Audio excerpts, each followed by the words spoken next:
Welcome to Ignite Television with Christina Foxwell. It's so nice to have you with me today. Of course, I'm streaming across all the different platforms. So if you get this message, please drop me a note. I'd love to be in touch. What am I talking about today? Today, I'm talking about judgment. Man, I think nobody likes being judged. It is one of those key things that always drives us to either avoid things or separate ourselves or power through things.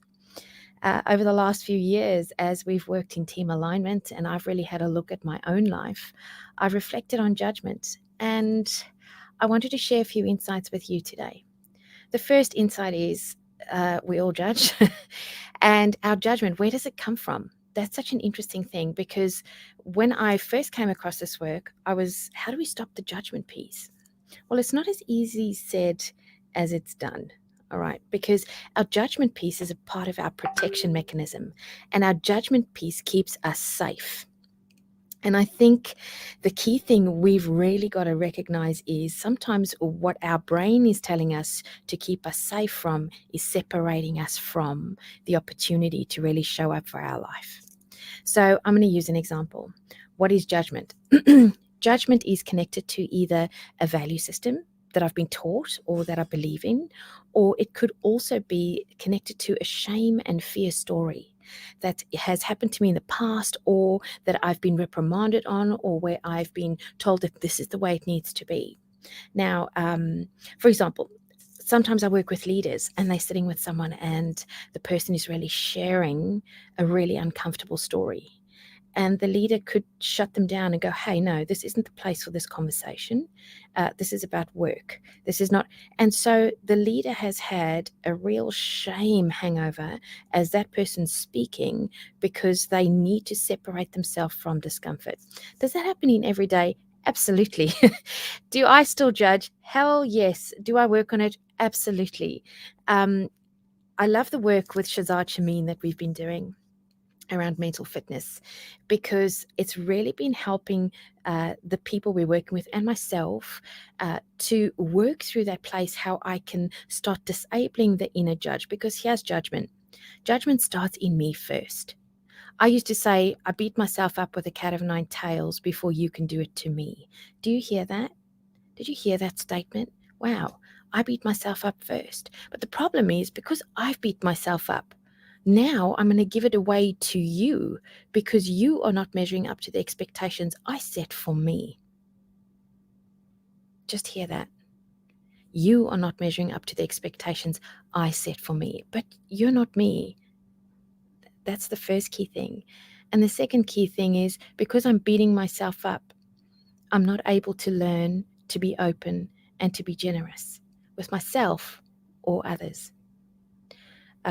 I suffered domestic violence, and I had quite a traumatic, probably, I'd say about 15 years of my life, from around my 20s. And if I think about that time, I remember that I used to tell myself that I was going to be a strong single parent. I was proud of who I was. You know, other single parents needed to, please excuse the word, pull themselves towards themselves and just get on with it. That's judgment. That is judgment. Why? Because I had little to no compassion for myself, because I felt I needed to push through and be strong.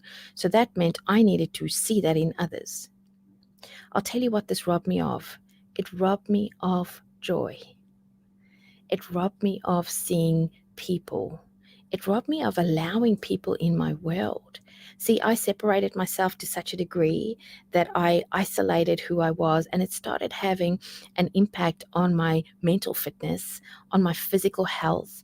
I got adrenal fatigue so badly about 10 years ago, because I was in a fear spiral accompanied by judgment. And I was so feared I'd be judged that I know my armour was out and I was pushing people away.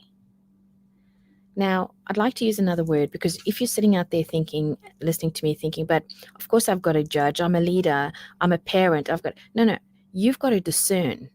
You've got to look for those opportunities where someone can't see the impact of what they're having, or when there's a learning opportunity, or when there is an opportunity to really help the person recognize where they have to go. But I do this in a way that's not shaming you. I do this in a way that's connecting you and me in this uncomfortable space together as I'm peaceful and navigate my way with you. It is possible. It is possible to reduce that judgment element. It is possible to be better with others. I'd like you today, if you are thinking about this is all rubbish, why not think how many times you've already judged this morning, maybe your partner, maybe your kids, and what it's doing is it's separating you from seeing them for the good they are bringing, or from being courageous to have the conversations you could have with them that could free you to be better together. I wanted to share on judgment. Judgment impacts teams. It makes teams highly dysfunctional. It impacts families. It makes us highly dysfunctional. It impacts relationships. Can we change it? Yes, we can. How? Well, we're going to rewire our mind. We're going to start looking at how we can rewire our neural pathways. And there is programs out there that can do this for you. We're going to have a look at how we can be in this present moment. And we can have a look at how we generously connect with ourselves first and start caring deeply for ourselves first to then be able to give that generosity away to others. This is Christina Foxwell. It's been an absolute pleasure to spend time with you. It's raining in Sydney, so I'm hoping that wherever you are when you listen to this message, you're safe and you're dry. Have a beautiful day further, and I can't wait to speak to you soon.